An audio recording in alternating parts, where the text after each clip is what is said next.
महाराष्ट्राच्या राजकारणामध्ये अतिशय महत्त्वाची बातमी. अखेर मुंबईमध्ये जे व्हायचं तेच झालं. या ठिकाणी महाराष्ट्राच्या राज्याला आणि महाराष्ट्राच्या मराठी माणसाला लाजवणारी गोष्ट.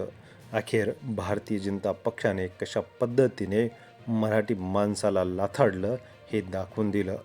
याचसाठी केला होता अट्टाहास असं म्हणत या ठिकाणी जो आरोप भारतीय जनता पक्षावरती होतोय की आपली महाराष्ट्राची जी संस्कृती आहे, जो महाराष्ट्र आहे तो आता महाराष्ट्र गुजरातच्या जवळ नेऊन ठेवण्याचं काम भारतीय जनता पक्षाने केल्याचं समोर येऊ लागलेलं आहे.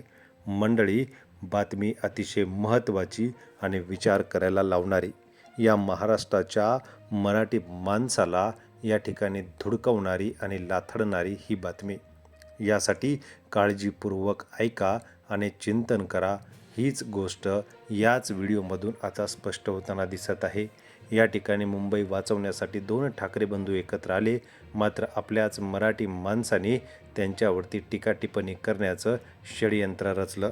भारतीय जनता पक्षाने या ठिकाणी कशा पद्धतीने गुजरात, यूपी, बिहार यांचे नेते महाराष्ट्रात पोचण्यासाठी मोठे केलेत, यावरती सुद्धा आपण विचार विनिमय करणं अतिशय महत्त्वाचे आहे.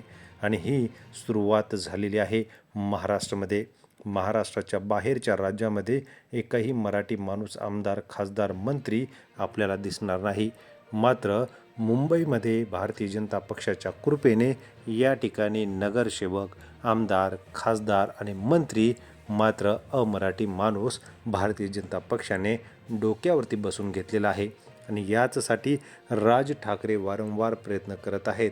मात्र राज ठाकरेंसाठी या ठिकाणी ही भारतीय जनता पक्षाने जे काही खेळी खेळलेले आहेत, ठाकरे बंधू एकत्र येण्याने जो काही मुंबईचा फायदा होता, मराठी माणूस लढला, मात्र फुटीर जे भाजपवाशी होते त्यांनी मात्र आज बिल्डर असतील, भाजपचे लोक जे की बाहेरच्या राज्यातील येऊन इथे राज्य करत आहेत आणि मराठी माणसांवरती या ठिकाणी हक्क, न्याय मागण्याची वेळ त्यांच्याकडेच येते. मंडळी, बातमी अतिशय महत्त्वाची मात्र विचार करायला लावणारी. आज मीरा भाईंदर महानगरपालिकेमध्ये चांगलाच राडा बघायला मिळाला.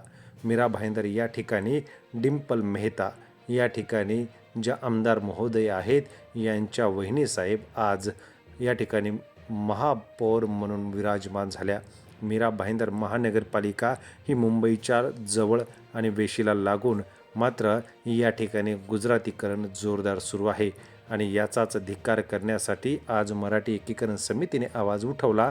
पहिला महापौर मराठी आणि गुजराती या ठिकाणी बसला आहे, तर नागपूर महापालिकेमध्ये पहिल्यांदा शिंदे महापौर बसलेला आहे. मंडळी, विचार करायला लावणारी गोष्ट आहे.